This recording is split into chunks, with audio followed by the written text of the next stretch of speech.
ஆனால் அந்த 1 or 2 times நான் பாட்டிமா பார்க்கும்போதும் பேசும்போதும் பாட்டிமா என்கிட்ட திருப்பி திருப்பி சொன்ன விஷயம் ப்ரேயர் தான். நீ நல்லா ப்ரேயர் பண்ணணும். அப்போ அது எனக்கு ரொம்ப சந்தோஷமாக இருந்துச்சு. ஏன்னா எங்கள் அம்மாவும் எப்பவும் ப்ரேயர் பண்ணிகிட்டே இருப்பாங்க. அவங்க ரொம்ப சிக்கான சமயத்தில் அவங்களால உட்காந்துருக்க முடியாமல் இருக்கும்போது அவங்க உட்காந்து ப்ரேயர் பண்ணிட்டே இருப்பாங்க.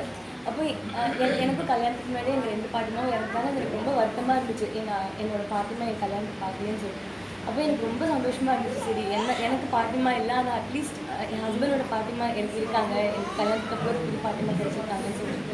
இந்த மாதிரி நீங்கள் அவ்வளோ உங்களோட ப்ரேயர்ஸ் ஒவ்வொருத்தரும் உங்கள்கிட்ட பேசும்போதும் நீங்கள் என்கிட்ட பேசின எவ்வளோ வார்த்தை பேசுனீங்களோ அந்த முக்கால்வாசி நீங்கள் ப்ரேயர் பண்ணணும் அப்படின்னு ஒவ்வொரு வேர்ஸை சொன்னது எனக்கு அது இன்னும் எங்கள் பாட்டிமாவை ரிமைண்ட் பண்ண மாதிரியே இருந்துச்சு. இன்றைக்கி தான் நான் உங்களை பற்றி நிறைய விஷயங்கள் தெரிஞ்சுக்கிட்டேன். ஒவ்வொருத்தரும் பேசும்போதும் எனக்கு I am really happy that we have this get together. அது மூலமாக எங்களுக்கெலாம் உங்களை பற்றி நிறைய பாயிண்ட்ஸ், நீங்கள் எவ்வளோ ப்ரேயர் பண்ணுறீங்க, நீங்கள் எவ்வளோ உங்களை பற்றி விஷயங்கள் தெரிஞ்சுக்கணும்.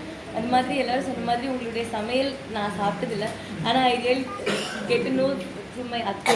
எங்கள் அத்தை ஒவ்வொரு விஷயமும் அவ்வளோ சிஸ்டமேட்டிக்காக பண்ணும்போது, லைக் சாப்பாடு செய்யணும்னா அதுக்கு இத்தனை மணிக்கு முன்னாடி அது செய்யணும் இதை செய்யணும் அப்படி பண்ணும்போது எனக்கே ஆச்சரியமாக இருக்கும். அது நீங்கள் இவ்வளோ கால்குலேட்டிவாக எப்படி பார்த்து பண்ணுறீங்கன்னு இப்போ எனக்கு புரியுது. அது உங்களோட வளர்ப்பு, அதுலேருந்து எங்கள் அத்தை இவ்வளோ இதாக பண்ணுறாங்கன்னு சொல்லிட்டு. தேங்க்யூ பாட்டிமா, I am so glad that you come to.